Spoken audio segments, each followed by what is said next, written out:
Because the child is difficult to manage and always wandering off, it seems like the girl has found comfort in her new life with her boyfriend. They've built their own little world where they can earn their own money. But what exactly are they doing? According to media reports, Shanthavi often entertains questionable male clients alongside other girls. Surprisingly, it's her boyfriend, Sam Chai, along with his brother, known by the initial R, who help her find these clients. But that's not all. With her stunning photos and a MyCat profile under the name Chon Chon, Shanthavi has become somewhat of an idol. Hi there, and welcome to our channel. Today, we're diving back into the shocking and unbelievable events that happen in our world. This time, our story takes us to the vibrant city of Hanoi, Vietnam. The case we're uncovering today is truly mind-blowing, something that defies logic, feels unique, and is downright fascinating. So, what's the full story behind this case? Let's dig deeper and uncover all the details together.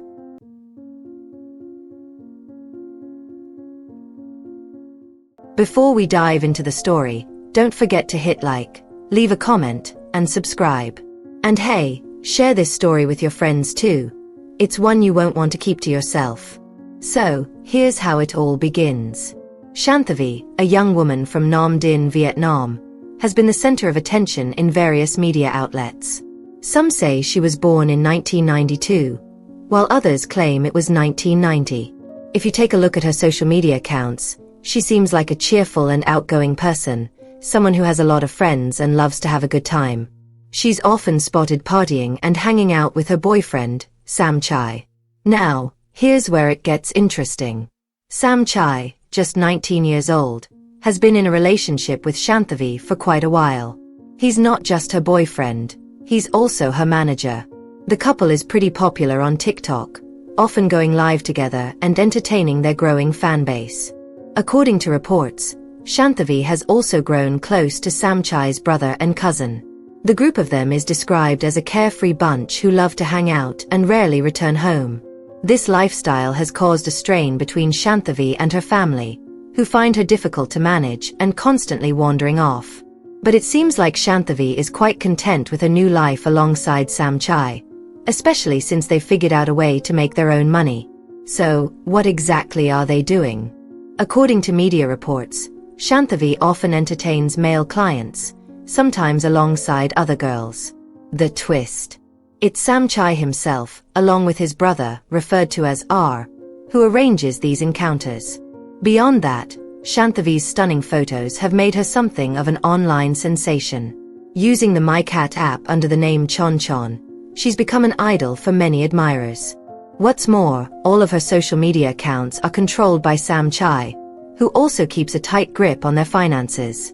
As competition for clients in Nam Dinh grew tougher, with many girls but not enough customers, Sam Chai and his brother started getting creative. They began traveling to other cities, renting rooms as temporary bases for their business. This became their routine: respond to a client's request, set up a place for a week or so, and then move on to the next city, returning home with pockets full of cash. In January 2020, they took their business to Hanoi, Vietnam. Since January 21st, they had been moving around the city, switching hotels as needed to meet client demands. Then came the night of January 26, 2020. Sam Chai received a request via MyCat from a local client named Shombat. The two went back and forth, negotiating for a while before finally agreeing on a deal. Shanthavi would meet Shombat the following day for $60. At the time, the group was staying at a cheaper hotel. But on January 27, 2020, they upgraded their arrangements and rented 2 rooms at the Lotus Hanoi Hotel, checking in around 1 p.m. One room was taken by Sam Chai and Shanthavi, while the other was shared by Sam Chai's brother and 2 additional women who were scheduled to meet their own clients later that evening. After spending about 3 hours at the hotel, Shombat texted Sam Chai, letting him know he was on his way via an online motorcycle taxi. Sam Chai told him to head straight to room 206 since the elevator didn't require an access key. By 4 p.m., the hotel's surveillance cameras captured Shombat arriving at the room.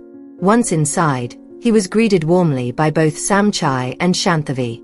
They chatted for a bit, and Sam Chai even offered him a bottled drink provided by the hotel.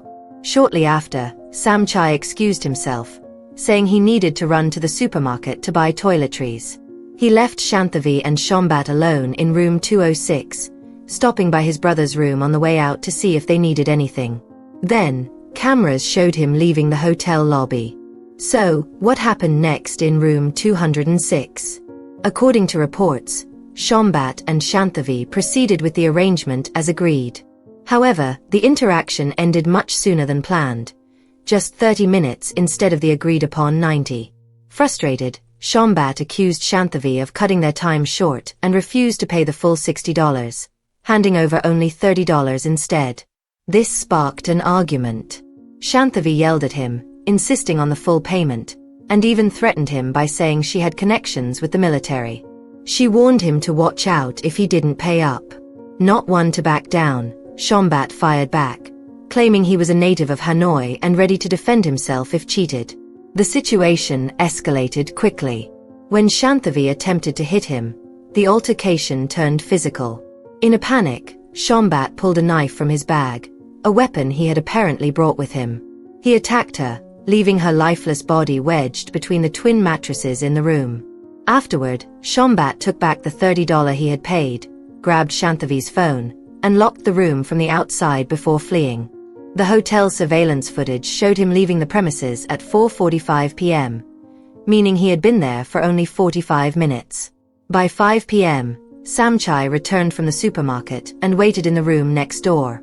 He knocked on room 206 several times, assuming the meeting had ended, but received no response. Growing suspicious, he went to the front desk and asked the receptionist to unlock the door with a spare key. What they found was horrifying.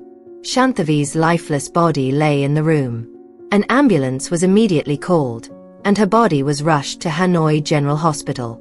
Meanwhile, a frantic Sam Chai called Shanthavi's family, who were left in shock upon hearing the devastating news. Following the investigation, Hanoi City Police revealed that 6 witnesses were questioned in connection with the case. These included Sam Chai, his friends, the hotel security guard, and the receptionist on duty at the time of the incident. At first, suspicion fell on Sam Chai. Authorities initially believed he might have committed the crime himself and fabricated the supermarket trip as an alibi. However, under further scrutiny, Sam Chai admitted he had left his girlfriend in the room with another man. Hotel surveillance footage backed up his story, showing him leaving the premises as he had claimed. With this evidence, police cleared Sam Chai as a suspect. Still, Sam Chai and his group weren't entirely forthcoming.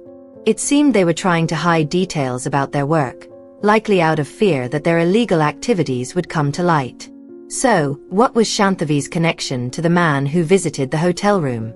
At first, getting the truth was difficult. No one wanted to be honest. But after police threatened severe punishment for conspiracy, the group finally opened up. They admitted their professions and identified Shombat, the man who had taken Shanthavi's life, as one of their clients. From there, the investigation progressed quickly. Authorities tracked Shombat's WeChat account and obtained his phone number. Using this data, they discovered he had used an online motorcycle taxi to return to his rented house after the incident. On February 3, 2020, police traced him to a residence in the Thach Ban area. Sensing the authorities were closing in, Shombat attempted to escape through the side of the house. The chase was intense, but when he refused to stop, officers fired a warning shot, forcing him to surrender. Interestingly, when police entered the house, they encountered Shombat's wife. She told them she had been urging her husband to turn himself in but claimed he ignored her advice. Despite her indirect involvement, she had even washed the clothes he wore during the incident. The police decided not to arrest her. With Shombat in custody, the pieces of the puzzle began to fall into place, shedding light on a case that had initially been shrouded in secrecy and deceit. Here's a little backstory on Shombat. This 24-year-old man originally came from the Nam Dinh area but had only been living in Thach Ban for a few months, trying to find work. He was married but had no children, and it seems like he was looking for entertainment outside his home life. Strangely enough, His wife and neighbors described him as a quiet man who regularly attended religious activities. So, when authorities began pursuing him for a serious crime, many were in disbelief. It was hard to imagine the friendly man could commit such an act with a motive that made people shake their heads. Shombat claimed he acted out of anger because Shanthavi didn't fulfill their agreement. However, investigators didn't buy this excuse. During questioning, Shombat unwittingly admitted he had only brought $30 to the hotel, even though they'd agreed on $60. On top of that, he had a weapon concealed in his bag. This clearly showed he intended from the start to break the deal and take advantage of the situation. During his first trial on May 24, 2020, when witnesses testified, the prosecutor made it clear that Shombat's statements couldn't be trusted. He was charged during the online trial with violating Article 340, covering intentional and premeditated loss of life and theft. If convicted, he faced life imprisonment, with the possibility of parole after serving at least 20 years. Meanwhile, separate investigations revealed more about Samchai's family. It turned out that Samchai, his brother, and 2 cousins had been involved in offering women to male clients for years. Although only Samchai and his brother, referred to as R, were at the scene during the incident, they were both charged for their roles. The evidence against them was overwhelming, including conversations and transactions found on their phones from platforms like Facebook, Twitter, WhatsApp, and MeChat. In the end, the 19-year-old Samchai and his brother were each sentenced to 15 years in prison under laws against human trafficking and illegal peddling. The case left a stain on all those involved and served as a harsh reminder of the consequences of their actions. What lessons can we learn from this story?